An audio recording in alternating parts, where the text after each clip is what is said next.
Di video kali ini, saya akan menjelaskan 10 lebih manfaat menggunakan aplikasi Sistudu Medical untuk klinik kesehatan. Simak terus videonya dan cari tahu, kuy!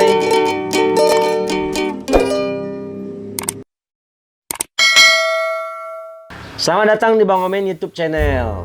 Kali ini saya akan membahas sebuah aplikasi untuk klinik kesehatan yang didevelopment oleh sistudu.com. Sistudu.com adalah perusahaan yang bergerak di bidang IT konsultan yang membuat produk IT untuk mensupport UMKM dan medis. Nah, salah satu produknya adalah Sistudu Medical. Sistudu Medical adalah aplikasi untuk pengelolaan data klinik. Aplikasi ini berbasis web dan dapat diakses dari mana saja dan kapan saja dengan data terpusat pada server. Tentu saja untuk mengakses dari modul-modul yang ada di aplikasi ini kita harus login terlebih dahulu. Nah, kebetulan saya memiliki username untuk akun demonya. Nah, saya akan menjelaskan manfaatnya sekalian untuk mendemokan aplikasinya. Sebelum lanjut ke penjelasan manfaatnya, saya akan menjelaskan terlebih dahulu bahwasanya data yang digunakan di sini adalah data dummy alias bukan data yang sebenarnya. Nanti kalau teman-teman melihat ada nama, ada angka, maka data tersebut bukanlah data sebenarnya alias data dummy. Nah, langsung saja kita masuk ke manfaat yang pertama, yaitu adalah pengelolaan data pasien. Untuk mengelola data pasien, kita cukup mengklik menu yang ada di sebelah kanan sini. Kita klik menu, maka akan tampil seluruh data pasien pada aplikasi kita. Nah, kalau di sini kita contohkan 3100 sekian pasien kita tuh. Di sini ada nama-namanya tuh. Kita bisa menambahkan datanya, menambahkan foto, kontak dan informasi lain yang menyangkut pada pasien tersebut. Dari sini. Dan aplikasi ini sangat ringan ya. Ini 3000 data ini sangat ringan, loadnya sangat ringan sekali. Jadi tidak akan membebani perangkat yang kita gunakan gitu. Nah, kemudian di pengelolaan data pasien ini kita dapat mencetak kartu digital pasien. Nah, ini salah satu kelebihan dari aplikasi ini, kita bisa mencetak kartu digital pasien.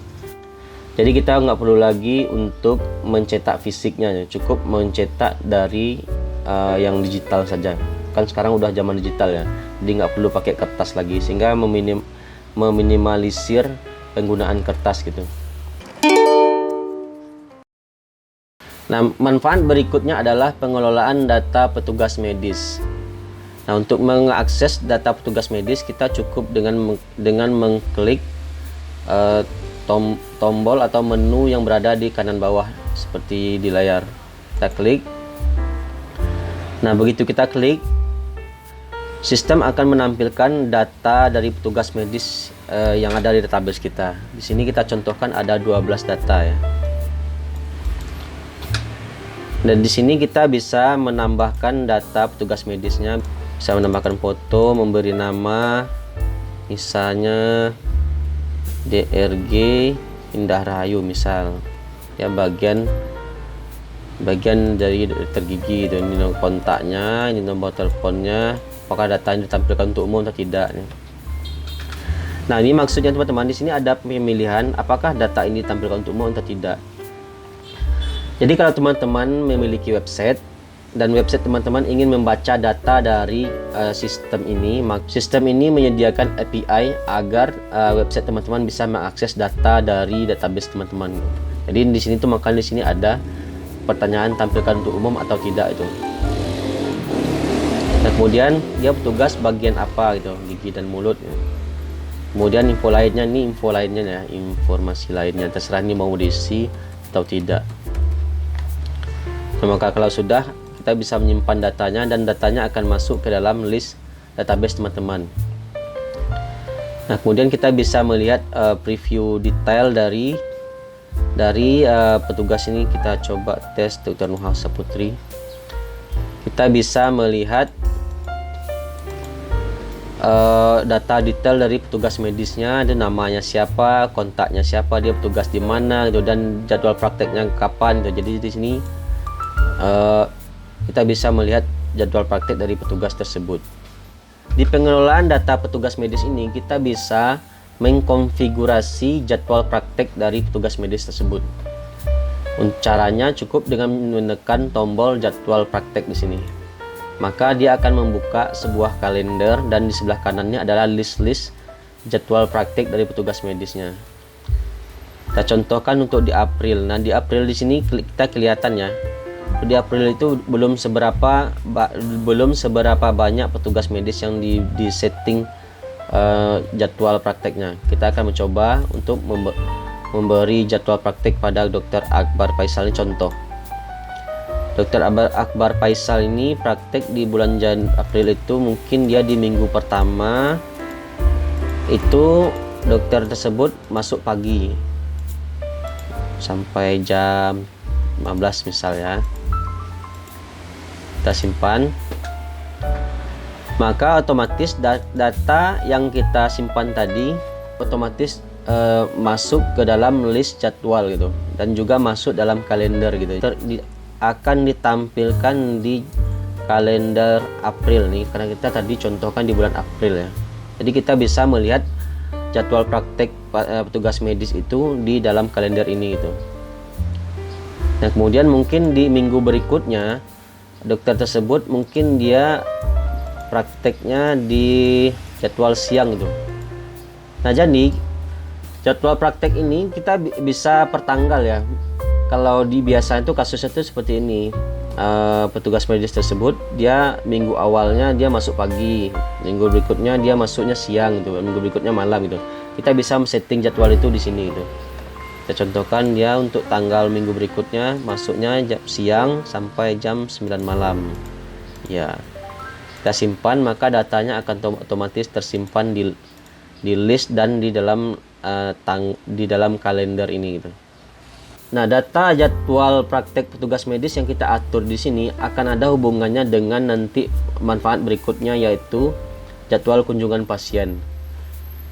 Setelah kita mengatur jadwal praktek dari petugas medis, kita bisa melihat detail data dari jadwal praktek petugas medis. Ini kita cukup dengan mengklik namanya, kita bisa melihat langsung dia bertugas di layanan apa, kontaknya berapa, dia sebagai apa itu. Kemudian kita bisa melihat jadwal prakteknya yang sudah disetting sebelumnya, sehingga ini memudahkan admin nanti dalam mengelola jadwal praktek petugas medis gitu.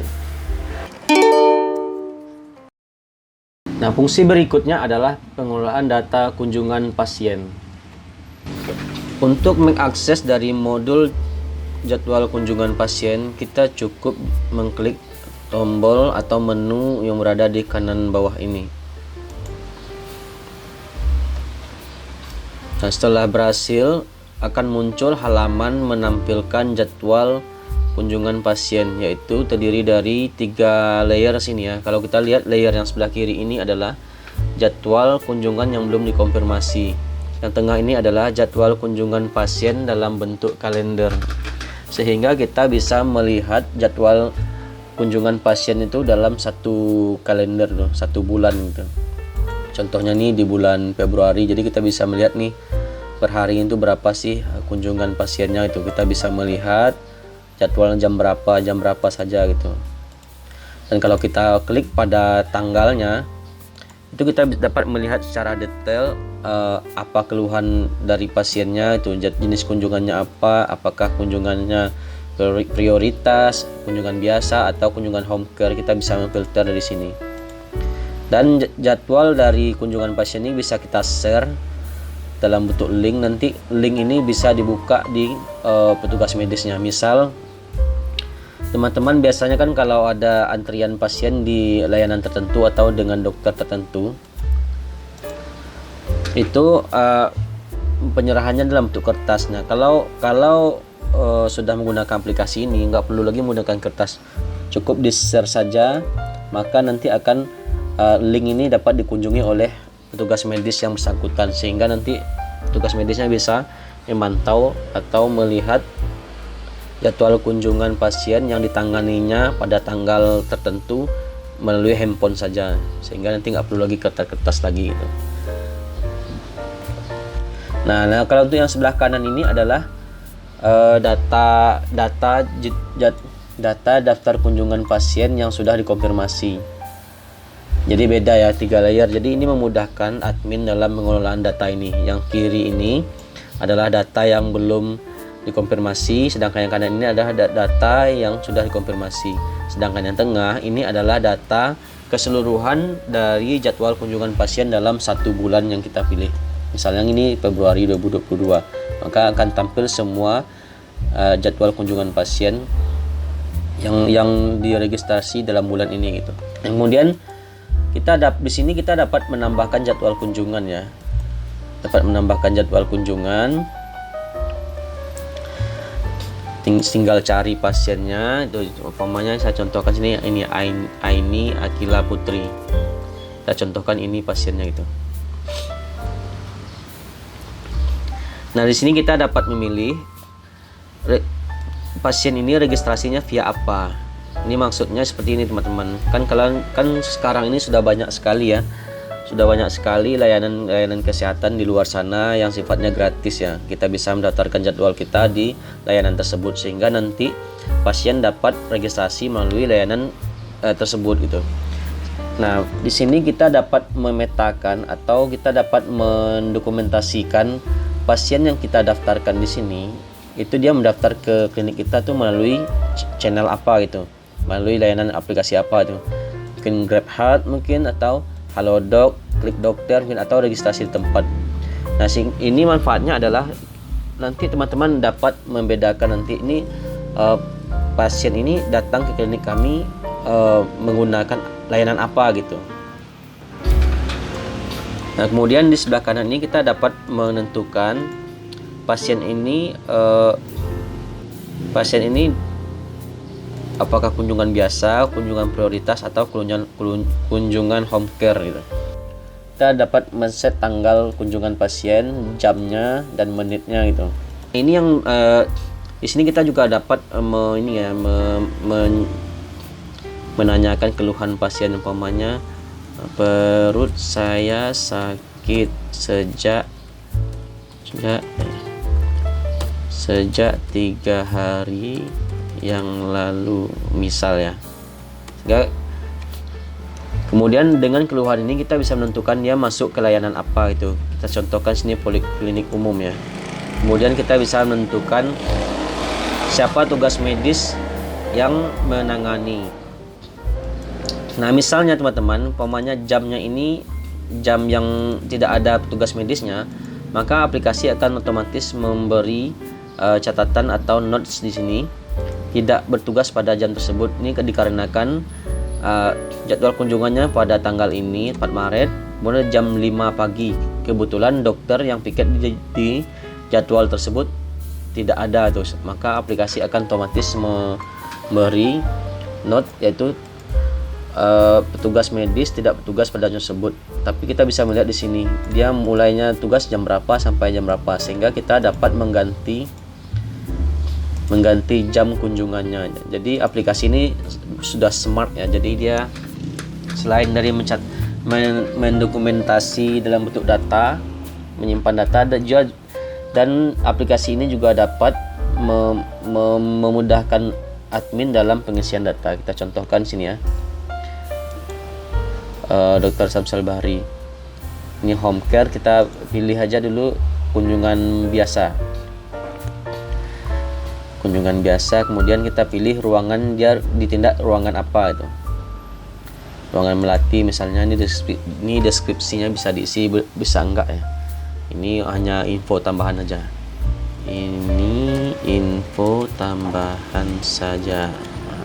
Nah, setelah kita mengisi data seperti ini, nah sebelum kita mensubmit data ini, kita dapat melihat terlebih dahulu apakah pasien ini pernah berkunjung ke klinik kita atau tidak dengan cara mengklik tombol ini. Nah, kalau kita lihat dari datanya, pasien ini tuh pernah berkunjung ke klinik kita pada tanggal ini, jam ini gitu, dan ditangani oleh petugas medis Dr. Akbar Faisal SPOG. Nah, ini memudahkan kita dalam mendokumentasikan pasien kita, sehingga kita nanti tahu ya pasien ini pernah kesini atau belum gitu. Kalau dia belum, nanti berarti kan pasien baru gitu. Nah, ini untuk registrasi via saya contohkan Halodoc aja ya. Halodoc kita simpan. Nah, data akan masuk ke sini yang kita contohkan tadi tanggal berapa ya? Ini tanggal 14 nih ya. Nah, ini data yang kita contohkan tadi. Ketika data disimpan, maka data ini akan otomatis masuk ke dalam kalender. Tapi kalau kita juga bisa mencari di sini ini. Nah, dia akan, kalau untuk mengedit kita cukup klik saja, nanti kita bisa edit lagi di sini gitu. Nah, kita contohkan ini bertanggal 14 Maret ya. Kita bisa melihat. Nah, saat pasien sudah datang ke klinik, kita dapat memanggil pasien itu dengan suara dari aplikasi ini. Kita contohkan. Antrian nomor 1 atas nama Aini Akila Putri ke ruang Nah, Melati 1. Jadi panggilan ini memudahkan admin dalam memanggil pasien. Cukup dikoneksi aja laptopnya atau PC-nya ke speaker, nanti suaranya akan keras sendirinya. Di sini kita juga dapat mengkonfirmasi apakah pasien ini hadir atau tidak hadir. Kalau tidak hadir, kita juga dapat menulis di sini apa alasannya alasan tidak hadir, sehingga ini bakal jadi data tersendiri nanti alasan tidak hadirnya apa gitu, sehingga nanti ke depan kita punya data statistiknya kenapa pasien ini hadir dan kenapa dia tidak hadir gitu. Kalau dia hadir, tinggal klik hadir saja, maka akan masuk ke dalam proses berikutnya gitu. Nah, otomatis kalau pasien itu sudah hadir, maka di sini bulatannya berubah jadi kuning. Kita bisa lihat lagi umpamanya pasien tadi itu sudah hadir dan sudah ditangani oleh dokter. Sekarang kita mau menyelesaikannya nih. Apakah dirujuk? Kalau dirujuk, kita akan menentukan tempat duduk rujuknya kemana. Kemudian kalau dia selesai tanpa dirujuk, maka kita tidak perlu mencatat kerujukannya kemana. Misalnya ini tidak dirujuk ya, ini kan ada pilihan rujuk, tanggal rujuknya, alasan dirujuk kenapa. Ini kita contohkan tidak dirujuk, hanya tindakan. Nah, di sini kita mengisi tindakan yang diberikan pengecekan dan konsultasi pasien. Konsultasi pasien. Obat yang diberikan adalah satu obat apa itu, obat X misalnya, 2 obat Y misalnya. Jadi setelah pasien ini selesai ditangani, diberikan tindakan, kita dapat menulis di sini apa tindakan yang kita berikan, sehingga nanti ini akan menjadi histori bagi pasien ini. Ketika pasien ini datang lagi, kita bisa membaca ini bahwasanya dulu dia pernah ke klinik ini, keluhannya ini, kemudian tindakan yang diberikan adalah ini gitu. Jadi ini bisa jadi histori bagi pasiennya gitu. Kalau sudah lengkap seperti ini, kemudian di sini ada ini ya, checklist buat transaksi atau enggak. Jadi gini teman-teman, apakah kita akan membuatkan transaksi untuk tindakan ini atau tidak? Kalau kita checklist, otomatis nanti akan datanya akan dikirim ke kasir itu, sehingga kasir nanti akan menentukan berapa biaya yang dikenakan pada pasien ini berdasarkan catatan yang ada di sini gitu. Kita contohkan ini, kita buat transaksi ya, kita simpan dan selesai. Nah, kalau sudah selesai, maka bulatannya di sini akan berubah menjadi hijau. Kalau kita klik, kita bisa melihat di sini statusnya sudah selesai, tindakan yang diberikan adalah ini, nomor transaksinya adalah ini, sehingga nanti kita bisa melihat dia dikenakan biaya berapa gitu. Nanti ini akan dibahas di manfaat berikutnya. Manfaat berikutnya adalah pengelolaan data transaksi. Nah, untuk mengakses data transaksi, kita cukup mengklik menu pada kanan bawah ini, yaitu klik transaksi.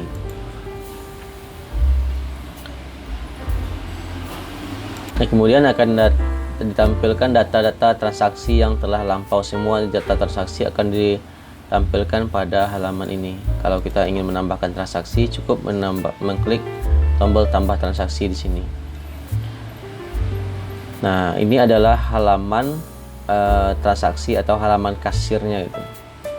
Nah, di sini kita dapat yang sebelumnya kita sudah menceklis untuk mencatatkan transaksi, dan transaksi itu bisa kita lihat di sini. Dia akan tampil di sini.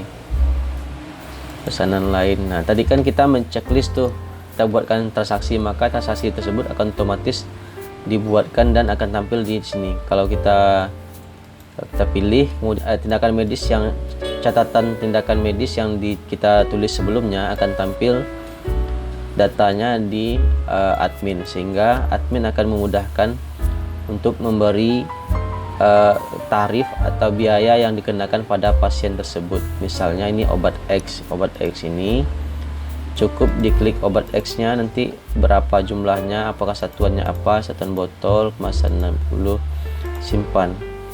Nah, saat disimpan, maka sistem akan otomatis menghitung berapa biaya yang dikenakan. Ini misalkan ya 12.500, ada pajaknya 10% gitu.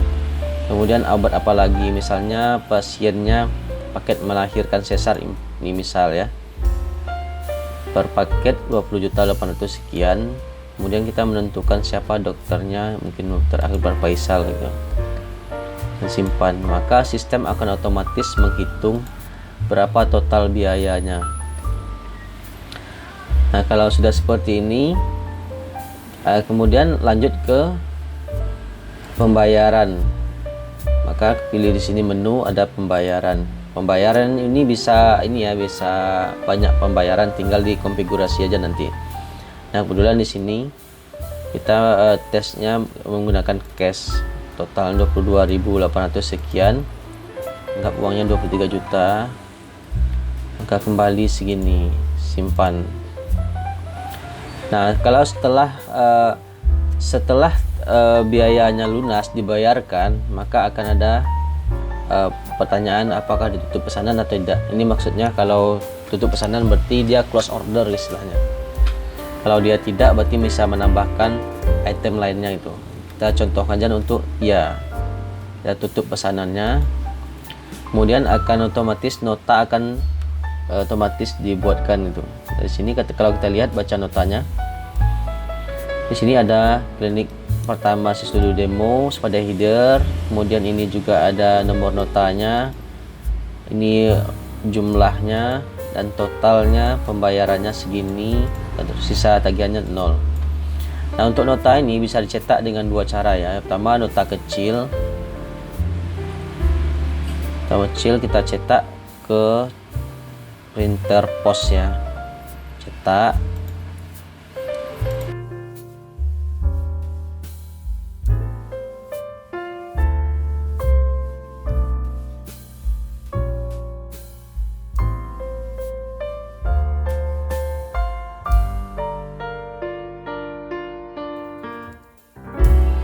Kemudian ada nota besar. Nota besar ini dia dapat dicetak di printer besar gitu. Jadi informasi yang diberikan pun lebih detail sini. Kita contohkan saja. Nah, di sini jadi kalau di print kira-kira seperti ini tampilannya gitu. Manfaat berikutnya adalah pembuatan laporan data pasien. Nah, untuk pengelolaan laporan data pasien, kita bisa membuka menu di sini, menu, kemudian ada menu laporan. Nah, jadi teman-teman, di sini kan ada menu ya. Di sini juga ada menu. Nah, bedanya apa itu? Menu di sini adalah menu shortcut ya, menu utama dari aplikasi ini. Sedangkan ini adalah menu-menu tambahan bagi aplikasi ini, seperti pengaturan, setup dan semua macamnya itu di sini. Kemudian di sini ada laporan data pasien.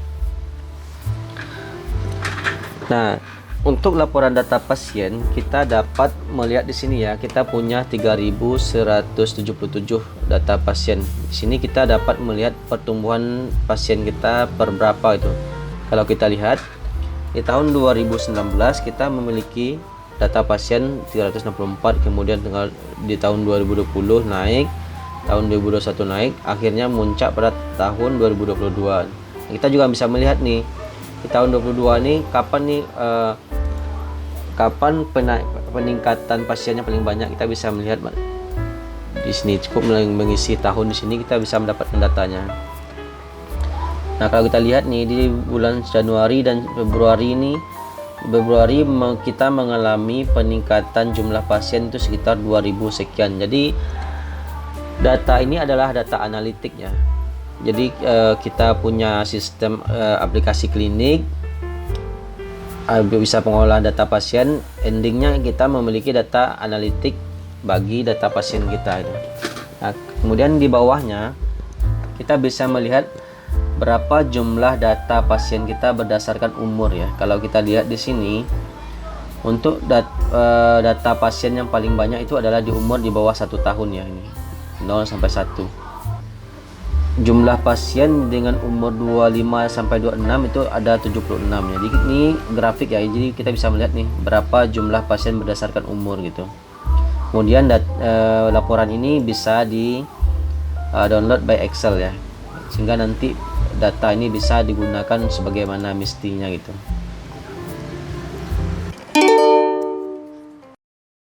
Manfaat berikutnya adalah pembuatan laporan data kunjungan pasien. Untuk melihat laporan data pasien, caranya sama seperti sebelumnya. Kita klik menu, laporan, kemudian data kunjungan. Nah, saat kita klik, tampilannya hampir sama seperti tampilan di laporan data pasien tadi. Di sini kita bisa melihat trafik kunjungan data pasien di tahun 2022 ini defaultnya ya. Kita bisa juga melihat dari tahun yang sebelumnya itu.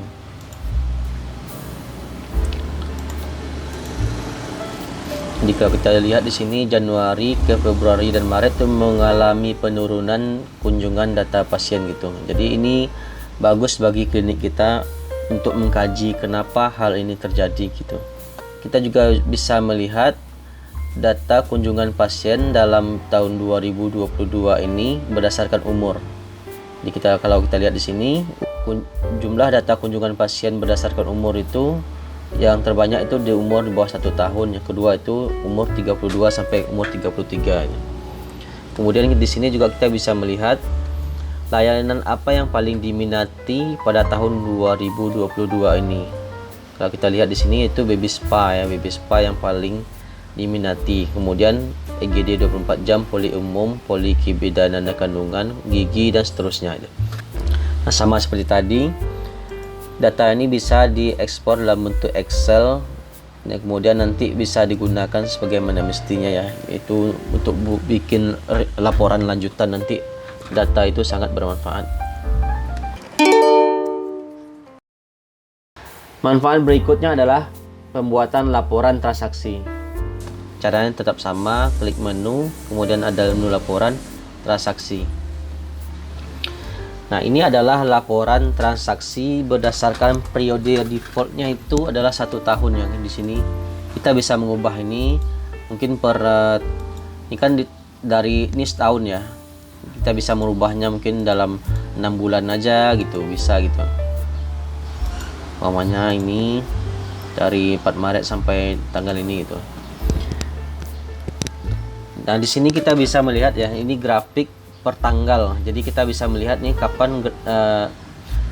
kapan omset naik, kapan omset turun untuk klinik kita. Jadi laporan ini sangat bermanfaat sekali bagi klinik kita ya untuk menganalisa omset dari klinik kita gitu. Jadi di sini jelas naik turunnya kalau kita lihat dari berdasarkan grafik ini dari tanggal 14 Maret 2001 sampai 23 Februari 2022, itu yang paling banyak itu transaksinya di tanggal 18 Juli 2021 yaitu sebanyak 128 juta gitu.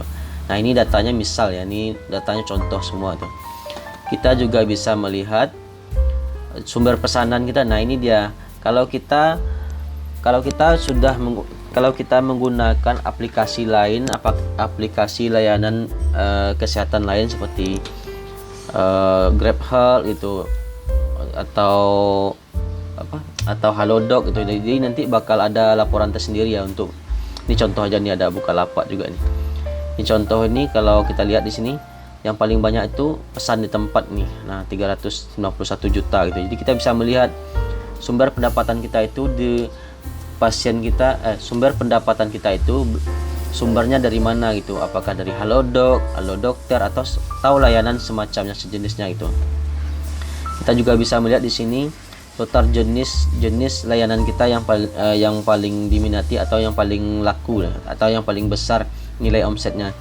Ternyata kalau kita lihat di sini jasa yang paling besar ya, jasa sekitar 431 juta dan seterusnya, disewakan lainnya dan dijual gitu. Jadi kita bisa melihat sampai sana. Kemudian kita juga bisa melihat layanan mana yang paling banyak diminati gitu. Nah, di sini kalau kita lihat di sini itu yang paling besar itu adalah poliklinik, kebidanan dan kandungan yaitu. Ini nilainya 218.900.000. Ini datanya contoh ya, ini bukan data asli itu. Kemudian kita juga bisa melihat dari kategori layanan dan produk kita apa yang paling diminati gitu. Nah, jadi laporan data transaksi ini sangat lengkap ya. Kita juga bisa melihat di sini sebelah kanan berapa nilai omset kita dengan pajak. Itu kita bisa melihat detailnya apa-apa saja gitu. Bisa dicetak juga dan diekspor dalam bentuk Excel gitu. Kemudian kita bisa melihat transaksi tanpa pajak, berapa nilai pajak kita dalam kita bisa juga melihat berapa total pajak yang harus kita bayarkan dalam periode laporan per tanggal ini gitu. Kita juga bisa melihat berapa total pendapatan kita itu, ini pendapatannya, pendapatan kita dalam periode waktu tertentu gitu. Kemudian kita bisa melihat ini total pembayaran 200 sekian juta gitu. Kemudian kita bisa melihat pembayaran apa yang paling sering dilakukan. Kalau kita lihat dari grafiknya, ini tunai yang paling sering dilakukan ya. Kemudian ada transfer gitu. Dan ini data ini bisa dicetak untuk jadikan laporan pembayaran ya. Kita juga bisa melihat di sini sisa tagihan yang tersisa itu. Nah, misalnya kan ada pasien yang berobat, kemudian dia bayar setengahnya dulu. Kita bisa melihat nih sisa tagihan dalam periode tanggal ini berapa, dan kita bisa melihat detailnya mana-mana saja yang masih ada sisa tagihannya nih, contohnya sisa tagihan. Jadi ini sehingga kita bisa menindaklanjuti sisa tagihan atau mungkin menagih kembali atau prosedur apa yang terkait dengan penagihannya gitu. Kemudian kita juga bisa melihat di sini laporan data itu berdasarkan layanan ya. Kita contohkan ini gigi dan mulut. Jadi kita bisa melihat dalam periode waktu tertentu kita bisa melihat berapa sih omset gigi dan mulut gitu. Jadi grafiknya sudah menjelaskan ini. Totalnya berapa dan berapa gitu. Dan tentu saja data ini dapat dicetak dan diekspor ya dalam bentuk Excel gitu. Nah, kemudian juga bisa difilter berdasarkan atau disewakan atau dijual, atau jasa apa aja sih yang paling diminati, yang paling besar omsetnya gitu. Kalau kita lihat di sini jasa gigi dan mulut yang paling banyak, kesehatan ibu dan anak gitu. Kita bisa melihat jasa kesehatan ibu dan anak berapa sih omsetnya ini. Ini ada grafik yang menjelaskannya gitu. Sehingga laporan ini bisa menjadi laporan laba rugi ya. Jadi kita bisa melihat di sini berapa total pendapatan ini laba ya. Berapa total pendapatan kita dalam periode tanggal ini gitu.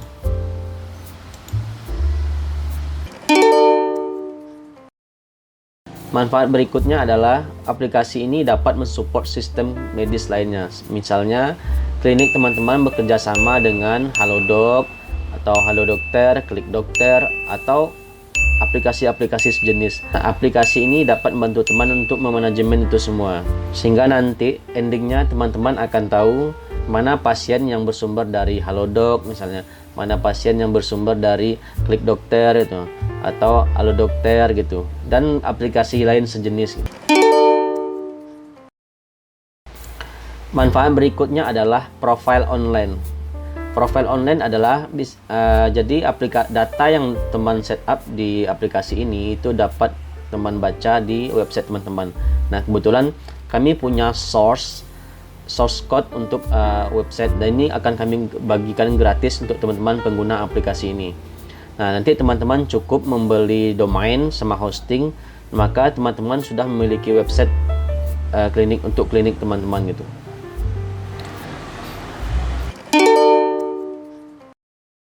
Manfaat berikutnya adalah custom aplikasi.